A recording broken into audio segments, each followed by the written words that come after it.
Professor Chomsky? Yeah, speaking. This is Irene from No One's Listening. Okay. But in honor of your appearance on our show, we're calling it Noam's Listening. Oh, okay. That's nice. So our show today is about video news releases. Video news? Video news releases and fake news. Well, I imagine you probably don't have much time to watch a lot of TV since you've written 90 books. But I think actually the reason I think you are good for this show is because you can sort of give a historical analysis for what's going on in the print media. There was a period, the mid-19th century. That's the period of the freest press in both England and the U.S. And it's quite interesting to look back at it. Over the, not time to go through the whole history, but over the years, that's declined. It declined for two basic reasons. One reason is the increased capital that was required to run a competitive press, with a lot of glitz and popular appeal and so on. And as capital requirements increased, that, of course, led to a more corporatized media. Right. The other effect is advertising. In the 19th century, the United States had something kind of approximating a market system. Now we have nothing like a market. That they may teach it in economics courses, but that's not the way it works. And one of the signs of the decline of the market is advertising. Right. So if you have a real market, you don't advertise, you just give information. So, for example, there are corners of the economy that do run like markets. For example, the stock market is a market.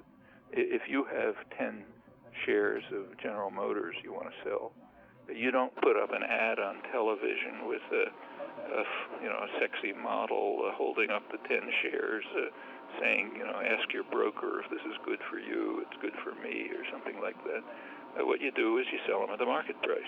Right. If we had a market for, say, cars or toothpaste or whatever, lifestyle drugs, you do the same thing. I mean, GM would put up a brief notice saying, here's the information about our models. Well, you've seen television ads, so I don't have to tell you how it works. One or two.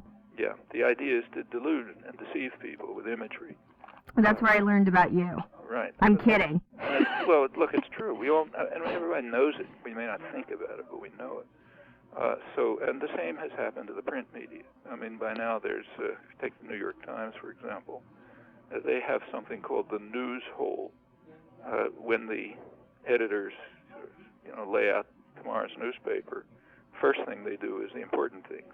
They put the ads around. And then they have a little bit left that's called the news hole, and you sort of stick in things there. Quite apart from that, the media themselves are just big corporations. So, of course, they represent the interests of their owners, their market, which is advertisers, and for the elite newspapers, more or less the managerial class, educated population they deal with. And the end result is you get a very narrow perspective on what what's new. The world is like. But then what would be the alternative? I mean, I guess that's where I'm searching. It would be a free press. And it's not hard to imagine. There actually was one in the mid-19th century. So that would mean a press that is not reliant on on massive capital concentrations, corporate ownership, that is not reliant on advertising for its revenue, and that would involve engaged people who are interested in understanding the world and participating in reasoned discussion about what it should be like. Right. I mean, it's not inconceivable. Right.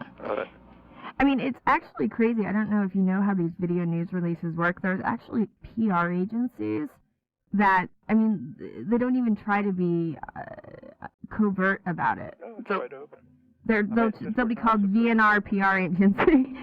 I mean, it's very open. Anybody who's looked, take, say, television. In the industry, when they have an hour program, whatever it is, a comedy, a cop show or whatever, in the industry, there's what's called content and fill. Right. The content is the advertising. The fill is the car chase or the sex scene or something. No. Supposed to keep you going between ads. And if you look at a television program, actually I do it sometimes because I'm intrigued, the creativity and the imagination and the expenses and so on are for the ads. The car chase you can pull off the shelf. Unbelievable. And in fact, this has led to a serious deterioration of the political system. I mean, we don't have anything even resembling a democracy anymore. Take a look at the last campaign. The campaign is run by the same people who sell toothpaste, and exactly the same PR agencies. And when they sell a candidate, they do it the same way as when they sell, a lifestyle drug. You don't put up information about the candidate. What you do is create deluding images to delude and deceive. Right. Well, the population knows it. So a very small number of the population, about 10% of the voters, literally, knew the stance of the candidates on issues. And it's not because they're stupid or uninterested. It's just like you don't know the characteristics of toothpaste.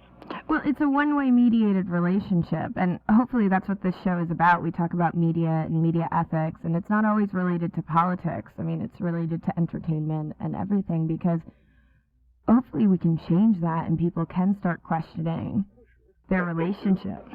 If there's really two separate questions about the media, which are usually muddled. One is what they're trying to do, and a second one is what's the effect on the public. That's a different thing. The effect on the public isn't very much studied, but to the extent that it has been, it seems that among the more educated sectors, the indoctrination works more effectively. Among the less educated sectors, people are just more skeptical and cynical. Right. So what can we do? Because now I'm depressed. Well, we're a lot of, I think it's a very optimistic future, frankly. Oh, really? Yes. You wrote 90 books. Look, very much so. I mean, just take, there's something we know about this country, more than any other. Uh-huh. We know a lot about public opinion. It's studied very intensively. That it's fickle? The results are very rarely reported. Right. You can find them. It's an open society. You can find them. What they show is remarkable. What they show, first of all, is that both political parties and the media are far to the right of the general population on a whole host of issues. And the population is just, disorganized, atomized, and so on. This country ought to be an organizer's paradise. And that's why the media and the campaigns keep away from issues. They know that on issues they're going to lose people. So therefore you have to have, you portray George Bush as look, he's a pampered kid who came from a rich family, went to prep school, an elite university, and you have to present him as an ordinary guy, who makes grammatical errors, which I'm sure he's trained to make. He didn't talk that way at Yale. And fake Texas twang, and he's off to his ranch, to cut brush or something. Right, to go fishing. That's like a toothpaste ad. Right. And I think a lot of people know it.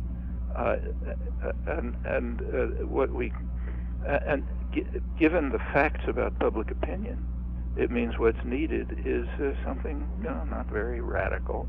Let's become as democratic as say the second largest country in the hemisphere, Brazil. I mean, their last election was not between two rich kids who went to the same elite university and joined the same secret society where they're trained to be members of the upper class and can get into politics because they have rich families with a lot of connections. I mean, people were actually able to elect a president from their own ranks. Right. A man who was a peasant union leader, never had a higher education, and comes from the population. They could do it because it's a functioning democratic society. Tremendous obstacles, repressive state, huge concentration of wealth, much worse obstacles than we have. But they have mass popular movements. They have actual political parties, which we don't have. There's nothing to stop us from doing that. I mean, we have a legacy of freedom, which is unparalleled. It's been won by struggle over centuries, never given. Right. And you can use it, or you can abandon it. That's a choice. But don't you think to some extent, maybe people don't even realize their own discontent because of the media? No, I think people are very discontented, and the attitudes towards the media are very cynical and skeptical. Well, the attitudes towards the media, but because we're not banding together, they almost feel that sort of detachment. Well, they don't know where to get angry or who to band with. That's true, yeah. But that's, again, the lack of democratic structures. Right. I mean, if you have popular movements, I mean, that's why are unions so detested by elites? Because unions are one of the few ways in which, people without great privilege, working people, can actually get together for a workers' education, for interaction, for participation in the political arena, and so on. So therefore, they have to be destroyed. And there's many others. It's true, it's a very atomized society, and there are a lot of reasons for that. The United States has gone through, the last 25 years, when it's gotten much worse, the U.S. has gone through a unique period of economic history. Real wages for the majority of the population have stagnated or declined. Yeah. Working hours have gone way up. Way up. They're now about the highest in the industrial world. Wages are about the lowest. And people are from infancy. I watch children's television with my grandchildren sometimes. From practically infancy, you are deluged with propaganda about how your life depends, your value as a human being depends on how many useless commodities you. A product, yeah. So, and so you have a working family, husband, wife, working to keep food on the table. Their kids want to buy everything there is, so even though they don't need it or want it, then you go deeply into debt, and then you're trapped, and you don't have time to talk to people. You don't know what your neighbors think. Popular attitudes are just not reported. Sometimes it's fantastic. So after the federal budget came out last February, the major public opinion institute in the country did a careful poll of people's attitudes toward the budget. Well, it was just like about a mirror image of what the budget was, where federal spending is going up. Military, Iraq, Afghanistan, people wanted to go down, large majorities. Where it's going down, same large majorities, people wanted to go up. Social spending, education, renewable energy, support for the United Nations, and so on. A huge majority wants to rescind Bush's tax cuts for the rich, people over $200,000 income, and so on. How was that reported? Well, actually, a friend did a database search on it. Zero. Really? Not one newspaper in the country. So what's going on? Town in Iowa. Are they scared? Are these? Because I've interviewed some journalists for the show, and look, they just have internalized the values. They're not. They'll tell you, and they're correct, that nobody is ordering them to do anything. That's right. Nobody's ordering them to do anything. That's what they the say. Indoctrination is so deep, right, that educated people think they're being objective. Actually, this is a point that Orwell made. You and everybody else has read Animal Farm, I'm sure. Mm-hmm. But you and everybody else hasn't read the introduction to Animal Farm. There's a good reason for that. It was suppressed. The introduction it was found 30 years later in Orwell's unpublished papers. The introduction to Animal Farm says basically, look, this book is a satire on a totalitarian state, just an enemy. But he said, I'm going to talk about England, free England.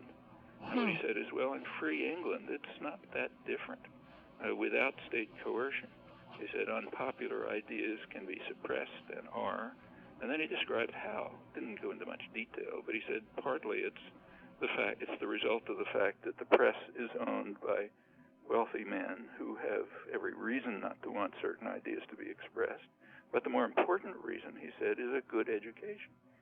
By the time you've gone through, Oxford and Cambridge, and here we could say Harvard and Princeton and so on, or even, less fancy places, you have instilled into you the understanding that there are certain things it just wouldn't do to say. That's absolutely true. And that's what a good deal of education is. So the people who come out of it, and there are many filters, You know, like if people try to go off, become too critical, there are many ways of discouraging them or eliminating them or one way or another. Some get through, and you know, that's not a uniform story. There are plenty of journalists with integrity and honesty, and many of them, some are personal friends, will give a much harsher picture of the media than I do because they've actually had to live with it. But the basic points that Orwell made are, I think, fundamentally correct. The more educated you are, the more indoctrinated you are, and you believe that you're being free and objective, whereas in fact you're just repeating state propaganda. Well, and I feel like one of the things with academic readings is we can trace the source. Somebody will make a quote, and we can trace and find that out. So, for example, you can trace what I just said about popular attitudes toward the budget. Right. But the point is you have to do an individual research. Exactly. And who's going to do that? For every newspaper article you read. I mean, if some guy comes home from, you know, a 50-hour week, his wife's working 50 hours, the kids are demanding this and that, is he going to have time to carry out an individual research project? Certainly not if he has a puppy dog, too. Yeah. That's what popular associations are for. When you have unions, political parties, women's groups, whatever it may be, people can get together and do those things. Individuals can't do it. Well, that's what we're going to try to do. That's what we're doing here at No One's Listening. We're getting people to talk because I think that's one of the problems with the media. You talked about filters and what makes it through the filter. The truth of the matter is that NPR is not that different. So I listen to NPR when I'm driving home as long as I can stand it. That's supposed to be the liberal media. Oh. And you just take a look at their reporting. So, for example, last night I was listening to the reporting on Bush's speech about, how to get victory in Iraq. Just imagine, do an experiment, thought experiment. Suppose you were in Russia under Brezhnev, or let's say in the early 80s. You're in Russia, and you heard reports about the war in Afghanistan. Well, I'm sure it would have been the same thing. They would have discussed how can we get victory, how can we destroy the terrorists, will this tactic work, will that tactic work, we're losing too many soldiers, and so on. Yeah, just like the most liberal journal in the United States. Did anybody ask the question in Russia, do we have a right to invade another country? No. Can you imagine anyone asking the question here? No. But in Russia, there's a difference. That was totalitarian control. You said the wrong thing, you go off to the gulag. Here, it's just willing subordination to power. No complete. Well, I think it's because what makes it through the filter is the only thing people see, and so they latch onto that and don't even know to question other things around it. It's indoctrination so profound that educated people can't even understand the question that I just raised. Try it with journalists. Ask, can there be journalism, say, about the Iraq War, which is something different than a college newspaper cheering for the home team? Right. Yeah, I don't know. Well, ask. There can't be, because they can't think of it. It's like Orwell said. You just inculcated into you that there are certain things it wouldn't do to think. Right. But there are ways, that's what's so exciting right now with the media and with, for instance, No One's Listening. We have a huge online following. We're international. People are banding together, and I think that's what's really exciting about the internet. And there's plenty of opportunities. And the opportunities. Yeah, we're going to talk to Craig from Craigslist. Yeah. Do you know what Craigslist is? I don't. Oh, okay. I should make you tech savvy here, Noam Chomsky. Okay. I'm afraid I'm going to have to go off. I got another interview. Oh, okay. Well, anyway, he's starting an independent media thing. I'll send you an email about it, but that's going to be really cool. It just got launched today. Oh, terrific. Yeah, so that'll be really exciting. Yeah. But thank you so much for doing this interview, and I'll keep you updated, and if you have anything you're working on or want to talk about, okay, please let me know. Yeah, okay.